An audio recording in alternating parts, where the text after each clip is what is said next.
Deep within the rainforests of Cambodia lies one of humanity's most magnificent achievements, a temple complex so vast and sophisticated that when French naturalist Henri Mouhot stumbled upon it in 1960, he could scarcely believe his eyes.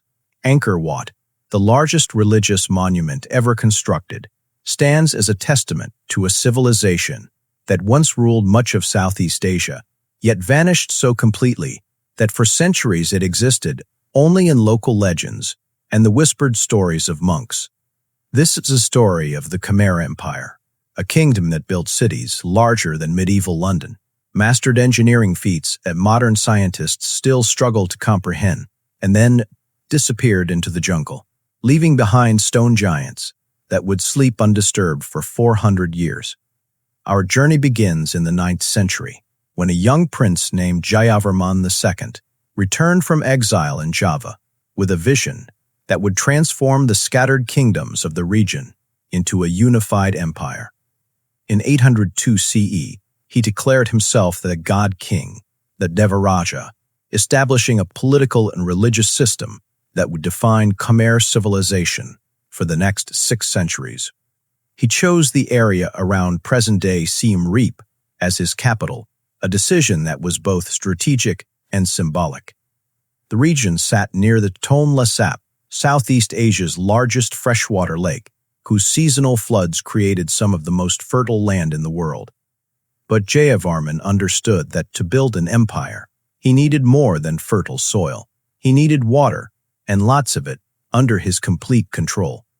The Khmer engineers developed what may be history's most sophisticated pre-industrial hydraulic system. They constructed massive reservoirs called barays, some measuring over 7 kilometers in length, connected by an intricate network of canals, dikes, and channels that could capture, store, and distribute water across hundreds of square kilometers. The West Baray alone held 50 million cubic meters of water.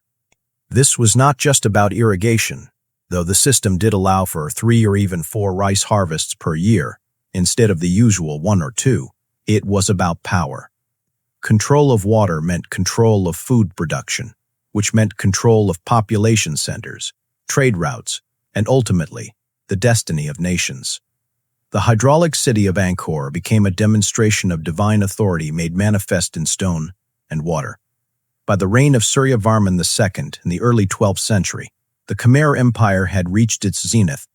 His territory stretched from the South China Sea to the borders of modern Myanmar, encompassing much of Thailand, Laos, and southern Vietnam. The population of the Angkor region may have exceeded 1 million people, making it one of the largest urban centers in the pre-industrial world.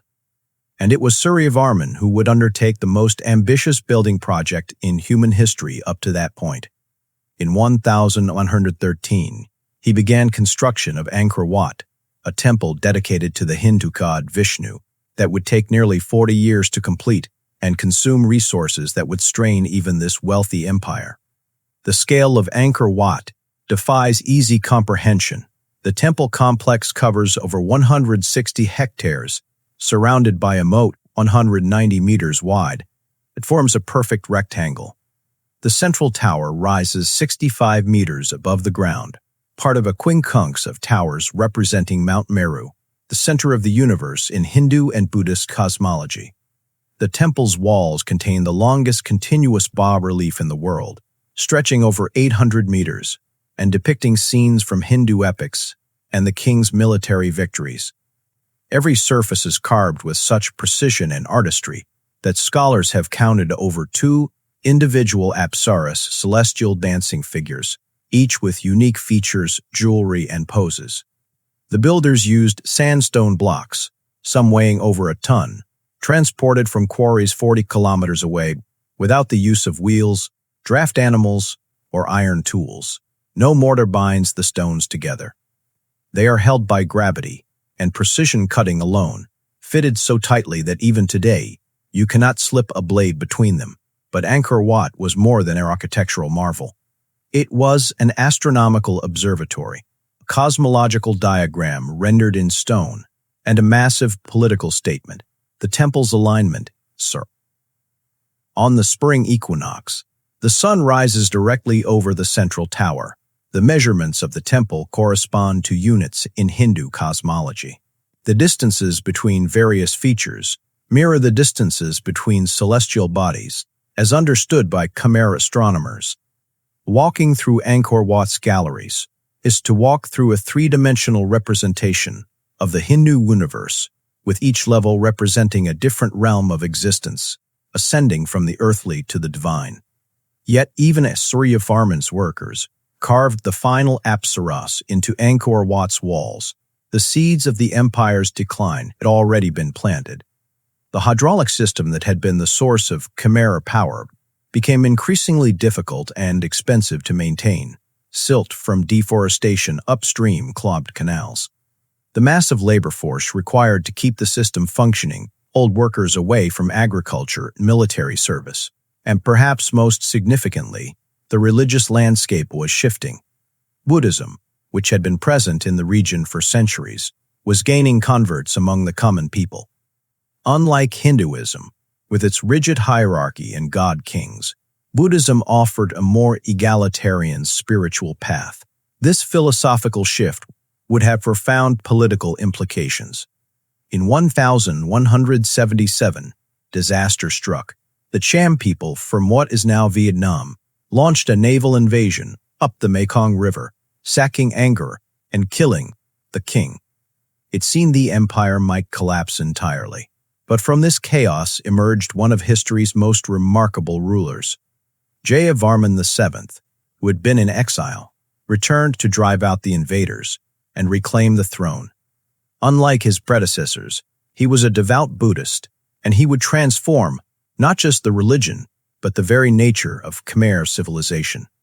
Over the next 30 years, he embarked on a building program that dwarfed even Angkor Wat in scope.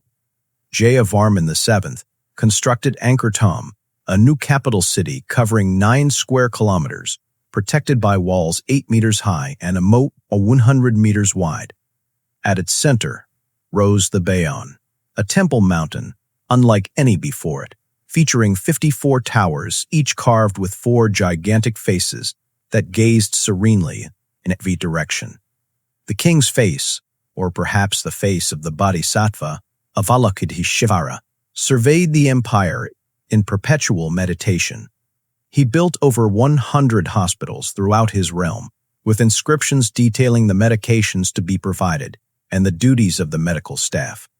He constructed rest houses along the empire's roads every 15 kilometers. His public works program represented a fundamental reimagining of royal duty, from distant god-king to compassionate servant of his people. But this massive construction program came at an enormous cost. The labor required was staggering. The resources consumed were unsustainable. And something else was happening, something the Khmer architects and engineers had not foreseen. The hydraulic system, pushed to its absolute limits, was beginning to fail in ways that could not be easily repaired. Modern archaeological studies using laser scanning technology have revealed the full extent of the problem. The Khmer had deforested vast areas to create rice paddies and to fuel the kilns that produced the lime mortar and brick used in temple construction. Without tree roots to anchor the soil, heavy monsoon rains washed sediment into the canals and reservoirs. The system became choked, reducing its capacity and creating the conditions for catastrophic flooding during heavy rains and severe drought during dry seasons. Climate data recovered from tree rings and sediment cores tells a story of environmental catastrophe. In the late 13th and 14th centuries, Southeast Asia was struck by a series of severe droughts, some lasting decades, interrupted by periods of intense flooding. The Angkor hydraulic system, designed to manage normal seasonal variations, could not cope with these extremes. Droughts left reservoirs empty and rice paddies barren. Floods washed away dikes and destroyed irrigation channels. Each disaster required massive labor and resources to repair, resources that were increasingly scarce. Archaeological evidence shows hasty, poorly constructed repairs to the water system, suggesting desperation and declining state capacity. Meanwhile, external threats multiplied. The Thai kingdoms to the west, particularly Ayutthaya, were growing stronger and more aggressive. They had adopted elements of Khmer culture, administration, and military organization, using the lessons learned from their former overlords against them. Between 1352 and 1431, Ayutthaya forces attacked Angkor multiple times. The 1431 siege was decisive. Thai armies surrounded the city, cutting off supply lines and forcing the Khmer king to abandon Angkor. The capital was moved south to Phnom Penh, closer to the Mekong River and the South China Sea, signaling a fundamental shift in Khmer's society from an agrarian hydraulic empire to a maritime trading state. But Angkor was not completely abandoned. Buddhist monks continued to maintain Angkor Wat, ensuring it never fell into complete ruin. Local villagers lived among the temples, farming small plots and fishing in the old reservoirs. The jungle, however, was patient and relentless. Without the armies of workers that had once kept the forest at bay, trees began to reclaim the stone monuments. Massive fig and soak cotton trees, some over 500 years old today, wrapped their roots around towers and walls, creating the surreal landscape that would so astonish later explorers. Gallery roofs collapsed, walls tilted and fell, the canals filled with soil and vegetation, becoming invisible beneath the forest floor. Within 2 centuries, the greatest city in Southeast Asia had become a ghost town, remembered only in the prayers of monks and the legends of villagers. The outside world knew nothing of Angkor. Portuguese and Spanish visitors to Cambodia in the 16th century mentioned impressive ruins, but their accounts were vague and attracted little attention. It was Henri Mouhot, a French naturalist, on a botanical expedition in 1860, who brought Angkor to global attention. His descriptions were breathless, comparing the temples favorably to anything built by the Greeks or Romans. He wrote of towers emerging from the jungle canopy, of galleries choked with vegetation, of carvings of such beauty and precision that he could scarcely believe they were created by the ancestors of the Cambodian people he encountered. His journals, published posthumously, sparked intense European interest in Angkor and launched what would become decades of archaeological exploration and, unfortunately, exploitation. The French colonial administration in Indochina established the École Française Extrême-Orient, which began systematic study and restoration of Angkor in the early 20th century. Archaeologists painstakingly cleared vegetation, documented inscriptions, and attempted to stabilize structures. They discovered that Angkor Wat was just one temple in a vast complex that included hundreds of other temples, palaces, and monuments spread across an area of over 400 square kilometers. Using inscriptions carved in stone, they began piecing together the empire's history, the succession of kings, the military campaigns, the religious transformations. Modern technology has revolutionized our understanding of Angkor. In 2012, archaeologists used airborne laser scanning, a technology called LiDAR, to peer through the jungle canopy and map the landscape in unprecedented detail. What they discovered was staggering.